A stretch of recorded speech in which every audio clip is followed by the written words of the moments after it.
So we can use valuation, you can use ratios. And the most common ratios that we use for valuation are so-called those that measure intrinsic value and those that measure relative value.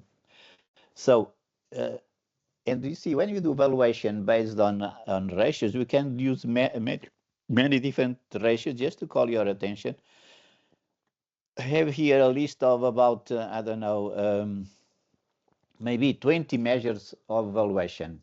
And that's tricky because if you have 20, at least 20 valuation methods, I mean, how can you really be sure about what is the correct way of valuing a company? So in the end of the day, you probably need to consider some of them. And some differentiation, difference, and so on. But it's very important that when you use a given methodology or the same methodology for comparing companies, you are comparing like with like, which means that the definition of each one of these ratios, you have several here, has to be consistent when you are comparing companies. So there's no point in comparing companies with ratios that were calculated in a different manner. That's why accounting standardization and disclosure of the formulas that you use to calculate some ratios is crucial if you want to rely on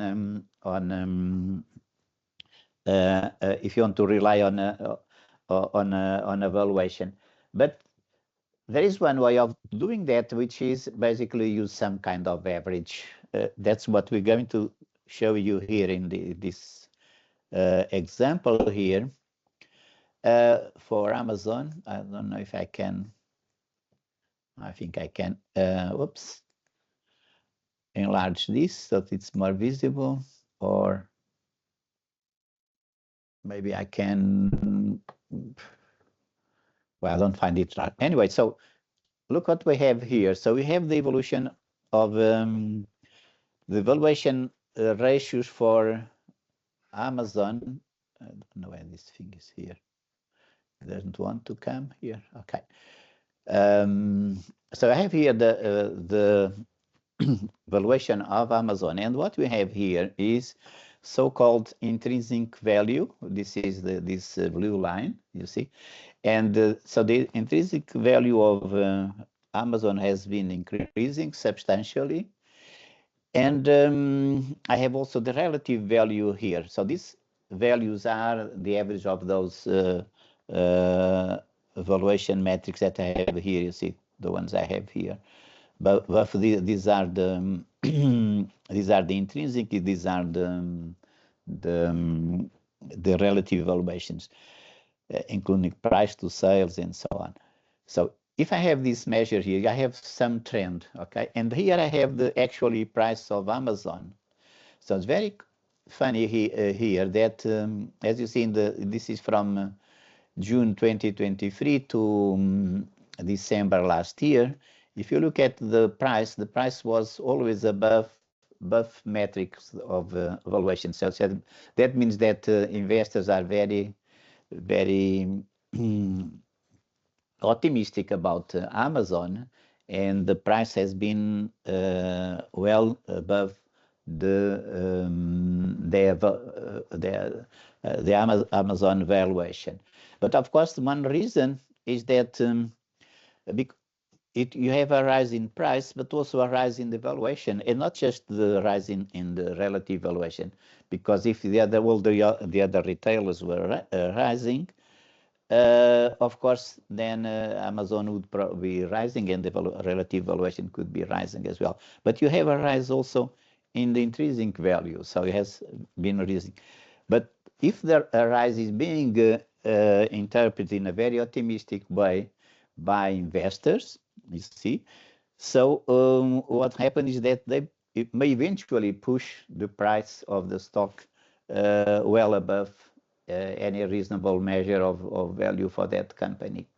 And that's something that we need to be aware of, that investors may be quite over enthusiastic about a given company, even if a sound evaluation of the company doesn't justify that, as it's here the case of.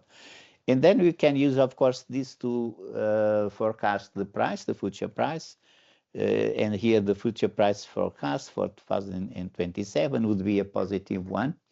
But of course, the way that investors can be optimistic and very enthusiastic about a company, they can also be very pessimistic or can be pessimistic. And if you look, for instance, another big company in the US, General Motors, what you see here is that you see the price of General Motors here in this, again in yellow, until December last year, was always above the intrinsic value and the relative value. So for the auto manufacturers, so you see, if you move like this, we have just the opposite opinion, when investors are typically very pessimistic about a given company.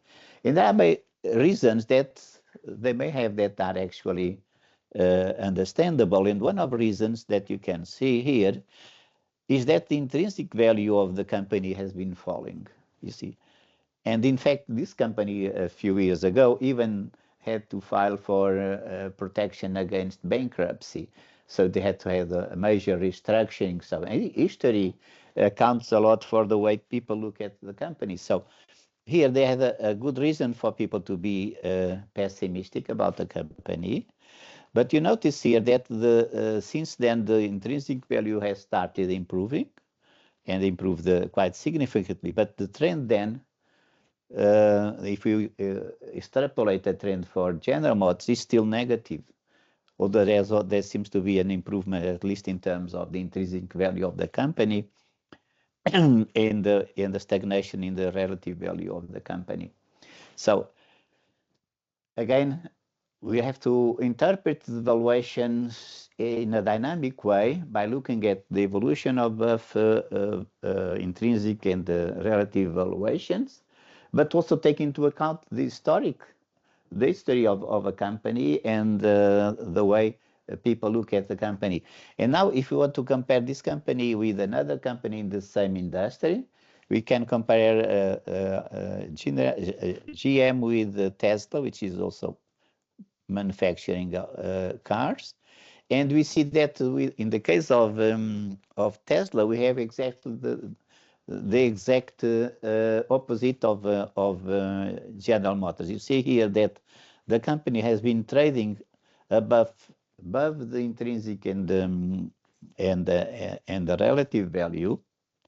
It has been doing so and has now sort of stabilized, but it's quite above. So what explains this big, opposite? And you look at, if you look at the intrinsic value of Tesla, the blue line here, it hasn't improved that much. Improved a little bit, but not really that much. But if you look at the price, it's still going quite high.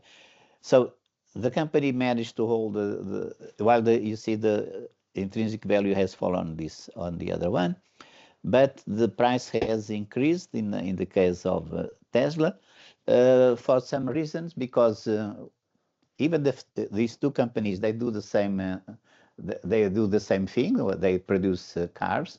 Basically, the product mix of these two companies is quite different.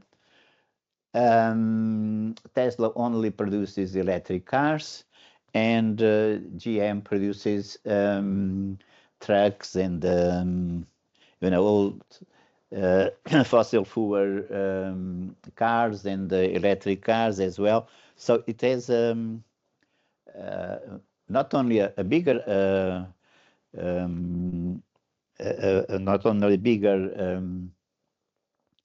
basket of vehicles and a more diversified vehicles, but those vehicles may be being produced with a much lower profit than the electric ones. Or even if they are both just doing electrical cars, they may have different models which have different attractions for the buyers, and so the companies are being valued completely different. Also, an important thing is the legacy.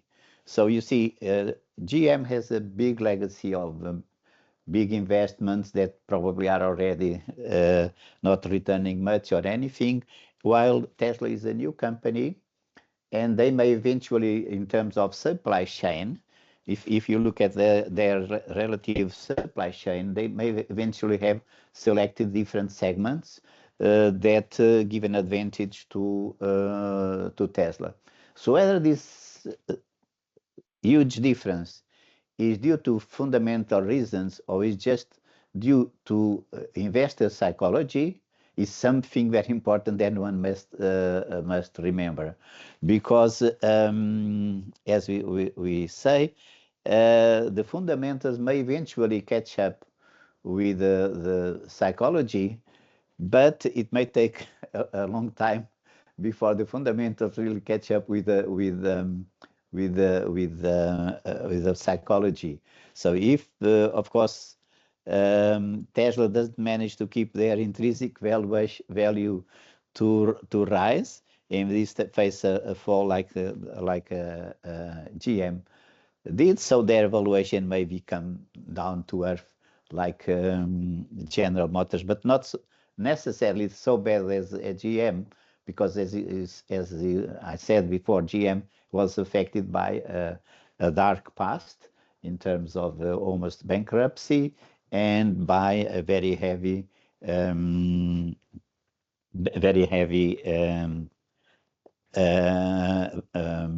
structure that makes it less profitable than Tesla. Okay, so let me just resume. So why do we need financial analysis? So we need financial analysis because we need to know a little bit about the company, and of course we need to be able to assess the company based on the ratios that company has and the evaluation that we can calculate for a company. So this is the first part of the due diligence, but we also need to do due diligence using not just financial information, but some other information, and that's the topic of our next